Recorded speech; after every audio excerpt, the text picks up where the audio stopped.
Zishan says, is there any restriction in counting money every day or often?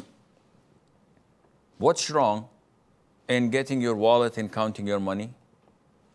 What is wrong in calculating how much I have in my bank account and whether I can manage to the end of the month before the next paycheck or not? There's nothing wrong in that at all. On the contrary, to calculate your expenses so that you could have a better grip on them and to manage them more efficiently is a recommended thing. It's part of wisdom to be able to manage your daily expenses and monthly expenses so that you are not surprised or shocked to find that, whoops, I've done a mistake. I miscalculated it. I need to borrow. Now, what seems to be confusing to the questioner is a number of narrations. For example, Aisha, may Allah be pleased with her, said that when the Prophet died, alayhi salatu wassalam, I had some barley placed on the shelf. So I used to consume. So she takes from the barley, she makes bread, she cooks, she makes food. And I used it for a very long time. And then I thought, whoa, this has been too long. Let me weigh it and see how much it weighs. She said, the moment I weighed it, it was over. A couple of days and it's finished.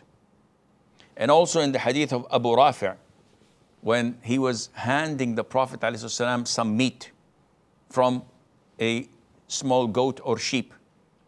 So he kept on handing the Prophet, and the Prophet is giving it to his companions and feeding people, until the Prophet said to him, hand me the shoulder or the arm. So Abu Rafi' said, how many arms does a sheep have? Only 2 arms.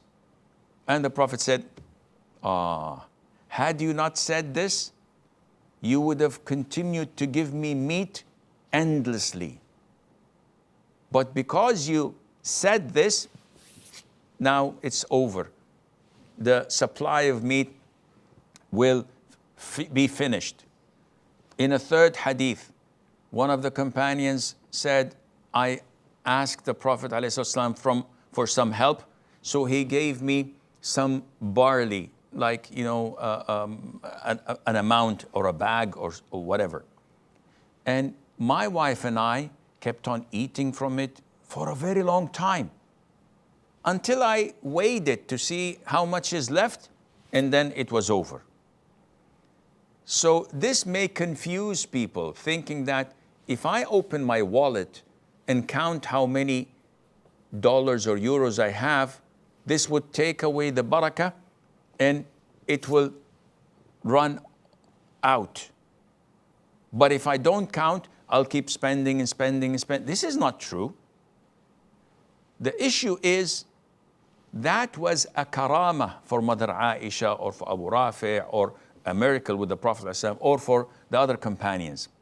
This karama, this gift and blessing from Allah Azza wa Jal, is to indicate that we're looking to whatever Allah has blessed us with gratitude and looking at it's a blessing from Allah.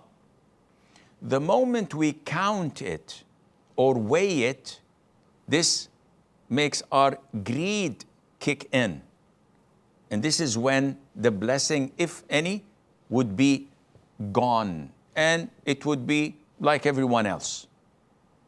So there is no problem in calculating or registering your monthly expenses in order to be safe rather than sorry. And this has nothing to do with the barakah, as long as your heart is always looking to Allah Azza wa Jal and identifying and confirming that every blessing you have is a gift from the Almighty Allah subhanahu wa ta'ala.